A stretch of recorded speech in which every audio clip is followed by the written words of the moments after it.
pencegahan perilaku seksual beresiko. Ada yang tahu nggak perilaku seksual beresiko itu apa? Belum, Ibu Jan. Oke, bisa dilihat ya di sini.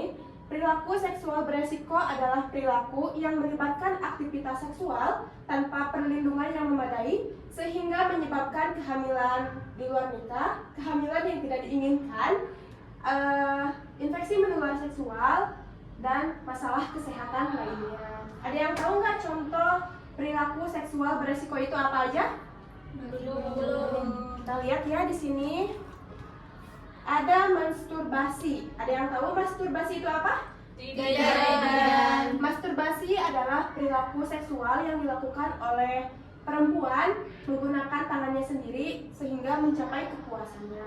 Di sini juga ada onani. Onani ini sama menggunakan tangan kayak masturbasi, namun onani dilakukan oleh laki-laki.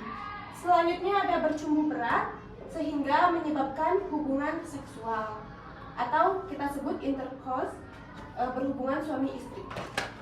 Selanjutnya di sini ada contoh dari perilaku seksual beresiko.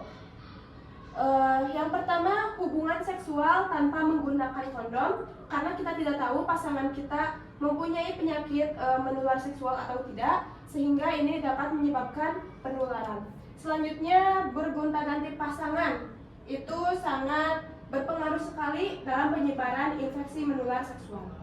Selanjutnya ada menggunakan alkohol atau narkoba saat berhubungan atau sebelum berhubungan. Selanjutnya tidak mengetahui status kesehatan seksual pasangan kita. Lalu ada seks komersial atau pekerjaan seks kayak PSK kayak gitu. Selanjutnya di sini ada dampak perilaku seksual beresiko. Ada 3 dampaknya. Yang pertama, kehamilan yang tidak diinginkan pada remaja ataupun yang sudah menikah. Konsekuensinya itu terdapat ada 4, pada fisik, emosional, sosial, dan ekonomi. Kenapa demikian? Pada konsekuensi fisik, remaja sistem reproduksinya belum sempurna atau belum matang, sehingga jika remaja ini hamil itu bisa menyebabkan masalah pada kesehatan reproduksinya. Selanjutnya emosional, remaja yang terjadi kehamilan tidak diinginkan pada dirinya itu akan menyebabkan peningkatan emosional yang sangat tinggi. Selanjutnya ada dampak sosial. Dampak sosial ini remaja yang hamil di luar nikah itu bisa dikucilkan, ya kan, karena disebut aib. Selanjutnya ada dampak ekonomi, karena remaja ini belum bekerja dan belum berpenghasilan. Selanjutnya ada infeksi menular seksual atau disingkat dengan IMS. Ada apa aja, tahu nggak? Tidak. Pernah dengar HIV? Pernah. Nah, itu salah satunya. Lalu AIDS, sifilis, gonore, chlamydia, dan lain-lain. Lalu ada dampak psikologis. Dampak psikologis ini dapat menyebabkan pelakunya itu mengalami depresi, stres, dan masalah mental lainnya, dan juga dapat merenggangkan antara hubungan anak dan orang tua. Selanjutnya ada faktor-faktor yang mempengaruhi perilaku seksual beresiko. Ada jenis kelamin, terus usia, tingkat pendidikan. Selanjutnya ada peranan keluarga. Kenapa peranan keluarga termasuk faktor perilaku seksual beresiko? Karena orang tua di Indonesia ini belum menyadari pentingnya pendidikan seksual kepada anaknya. Seharusnya kita sebagai orang tua bisa melakukan penyuluhan kepada anaknya atau memberitahu anaknya bagian mana yang boleh disentuh oleh orang lain, bagian mana yang tidak boleh disentuh oleh orang lain.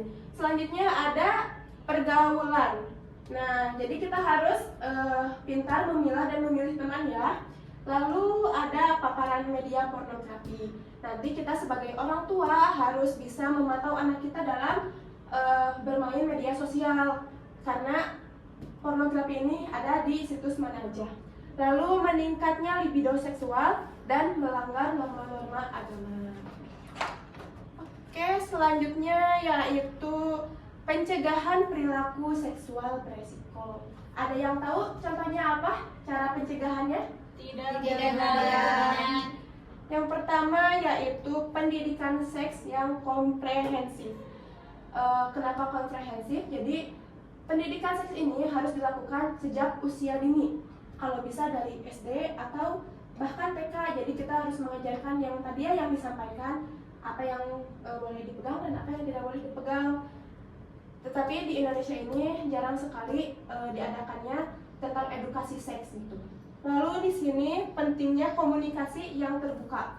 Jadi jika di antara kalian ada yang udah menjadi korban nih, dipegang itunya atau payudaranya atau apanya gitu ya, kalian itu jangan berdiam diri aja, jangan silent treatment gitu. Kalian harus bilang ke orang tua kalian.